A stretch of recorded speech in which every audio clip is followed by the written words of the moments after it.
అతడు నీ వద్దకు వస్తున్నాడు, అతడు ప్రయోజనకరమైనటువంటి వ్యక్తి అని ధైర్యం చెబుతున్నాడు. నిజమే, మనమందరం మునుపు నిష్ప్రయోజనమైన వ్యక్తులమే. అందరం చేతులు ఎత్తి స్తోత్రాలు చెప్పుకుందాం. అవును తండ్రి, నిష్ప్రయోజనమైనటువంటి వ్యక్తులనే తండ్రి, కానీ మమ్మల్ని ప్రయోజనకరమైన వ్యక్తులుగా చేయండి.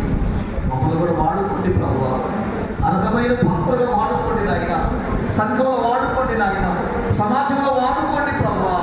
ఇదిగో నాయన, నువ్వు చిన్నవాడిని వాడుకున్నావు తండ్రి, చిన్నవాడిన దావీదును వాడుకున్నావు తండ్రి, చిన్న గ్రామమైనటువంటి ఇదిగో మరియమ్మను వాడుకున్నావు తండ్రి, ఉన్నటువంటి చిన్న జీవనను తండ్రి, చిన్న గాడులను తండ్రి, చిన్న తోలను తండ్రి నువ్వు వాడుకున్నావయ్యా. నన్ను వాడుకో యేసయ్యా, నన్ను వాడుకో యేసయ్యా, అర్హమైన పాత్రగా వాడుకో నాయన. గొప్ప ఇంటిలో వెండి పాత్రలు, గొప్ప ఇంటిలో బంగారు పాత్రలు, గొప్ప ఇంటిలో కర్మ పాత్రలు, గొప్ప ఇంటిలో ఇదిగో మట్టి పాత్రలు యజమానుడు వాడుకున్నకు అర్హమైన పాత్రగా నీవు ఉండాలి. హల్లెలూయా, స్తోత్రాలు చెల్లిస్తున్నాను. హల్లెలూయా, స్తోత్రాలు తండ్రి.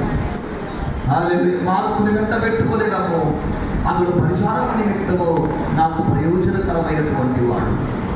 స్తోత్రాలు. ప్రయోజనకరమైనటువంటి వాడు. మునుపు చూసినట్లయితే మార్పును బట్టి విభేదాలు వచ్చాయి, ఇప్పుడు ప్రయోజనకరమైన వ్యక్తి అయ్యాడు మార్పు.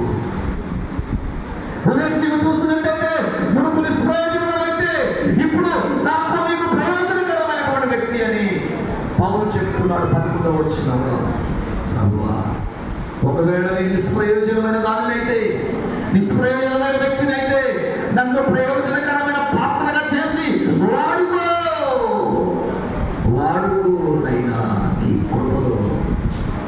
ఆ విధంగా ప్రభువా, ఈ సంఘంలో బిడ్డలు తండ్రి, ఎవరైతే నీ కొరకు నాయన వాడబడాలని ఆశ తపన కలిగి ఉన్నారో, ఇదిగో తన అర్హమైన పాత్రగా యజమానుడు వాడుకొనుటకు సత్కార్యమును తండ్రి ప్రభువా తగు కాలంలో వాడుకొనుటకు అర్హమైన పాత్రగా మీరు సిద్ధపరచండి.